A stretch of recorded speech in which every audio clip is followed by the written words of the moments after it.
Can we? How? Freezing? Yeah. Absolute zero is the only situation where electrons in theory are not moving.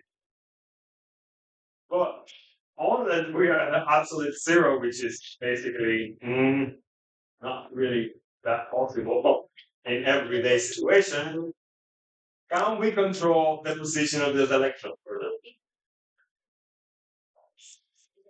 In real life, can we control the position of the electrons? No. All right. In this cloud, on occasions, and that's going to be for a split millisecond or less, this thing is going to that cloud of electrons. It's going to move a little bit to one side of the molecule. For a split second, when that cloud of electrons move to one side, and the majority of it is in one side versus the other, that is going to create a very small and fast situation where you're going to have two polar bonds. One is going to be negative, the other going to be positive, similar to what we saw yesterday. But these only happen in a split second, as long as it forms, it is gone. But because you have so many molecules, it's going to happen many times.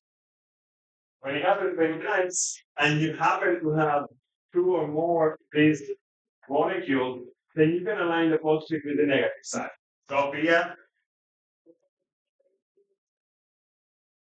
So, Wolf, please. Why that? And welcome back. Okay, can you empezar? Yes. Um, okay, so that makes sense. So that makes sense. You're going to get this little microsecond of polarity in this molecule, even though they are non-polar molecules. They're going to happen.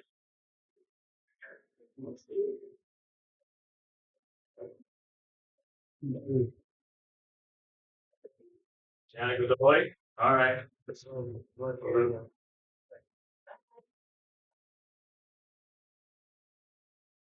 These force is what we call the dispersion force. That force is the one that happens momentarily, and as soon as it's made, it's actually gone. But it gives the properties, interesting properties to the different compounds. Now, dipole, what kind of molecules do we have for dipole forces? Polar or non-polar? What type of molecules do we require for dispersion forces? Polar or non-polar? Polar on dispersions, they're non-polar. Dispersion, non-polar. Yes. Dispersion forces only occur in non-polar because the polarity can happen in a split second.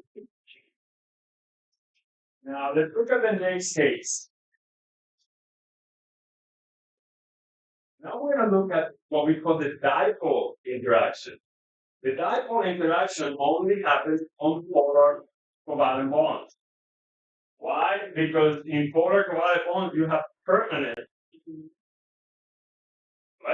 these permanent slightly negative ends of the molecule. And it always exists.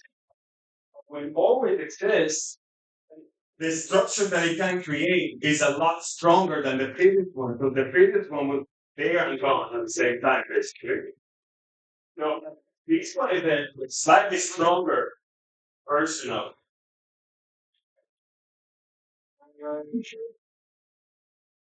All right. We're going to look at one example first, but I want to find out if you remember.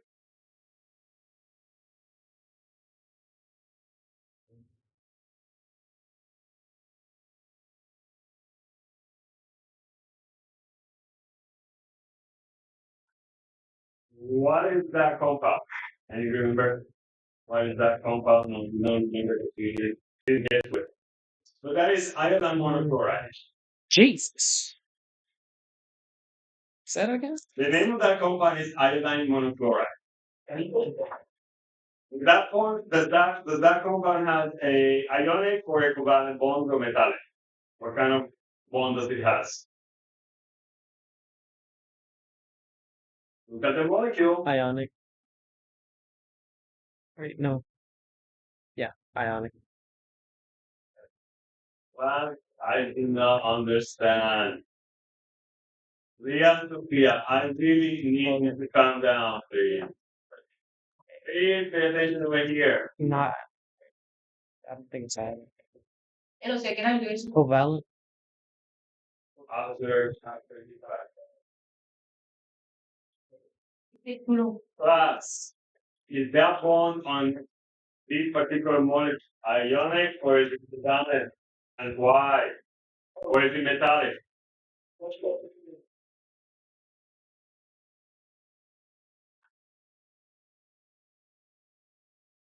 Wow, seriously, my people?